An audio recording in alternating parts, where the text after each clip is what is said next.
on the ever-changing narrative on Hunter Biden's laptop.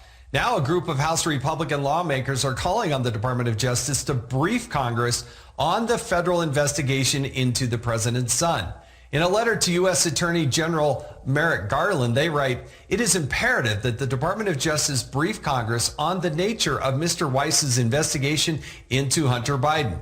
Congress has a constitutional obligation to conduct oversight of the executive branch and a moral obligation to examine if the President of the United States or any senior official in his administration is ethically compromised or injured." Arizona Congressman Andy Biggs was one of 16 House Republicans to sign that letter. He joins us now. Congressman, thank you. I had the honor and privilege of serving with him in the Congress.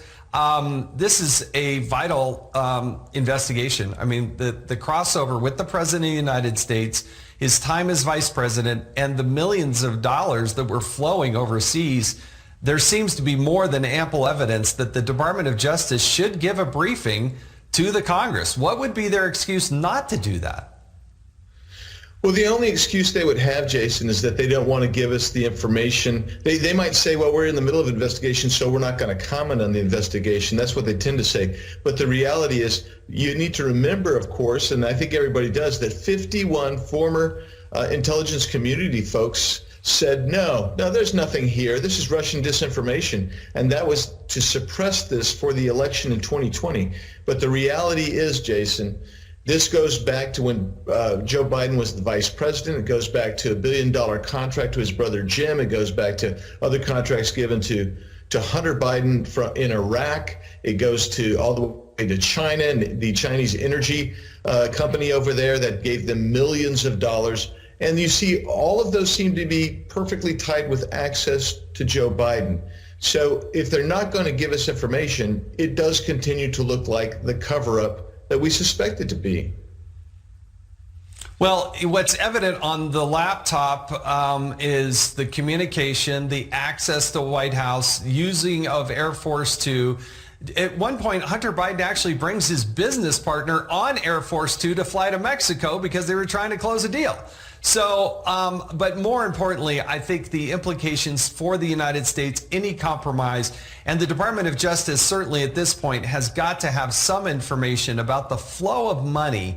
And I would think that they should and have a constitutional duty and responsibility to actually brief Congress.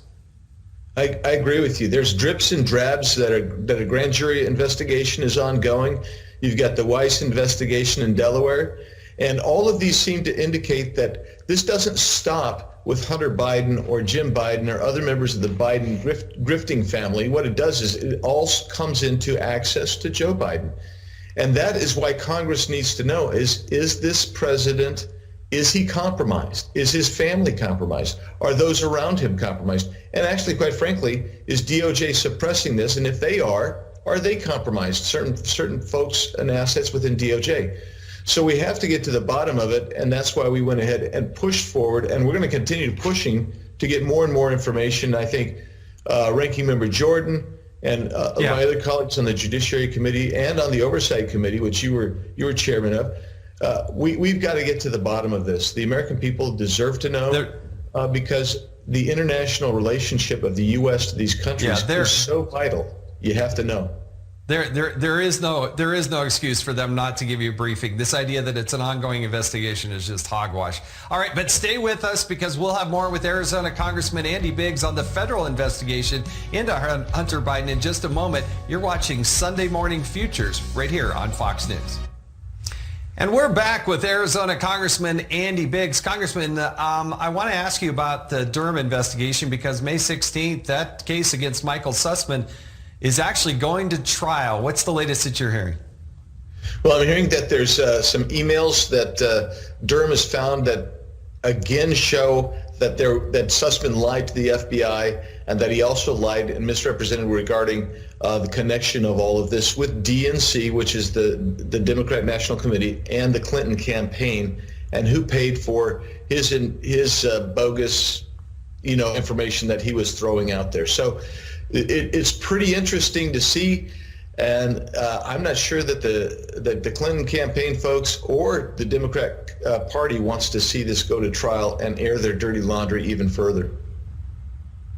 The allegation here is that Michael Sussman got in with a meeting with the general counsel there at the Federal Bureau of Investigation by representing that he wasn't representing anybody, but there's other documentation and flow of money and logs and whatnot. That's why this is a case that is important, because these people had this incestuous relationship to be able to actually go in and access things that other people that are on the receiving end of these types of prosecutions don't get to do. So, Congressman Andy Biggs of Arizona, thank you so much for joining us and all the good work that you do there on the Judiciary Committee in the United States Congress. Happy Easter to you. Happy Easter, Jason. Thanks.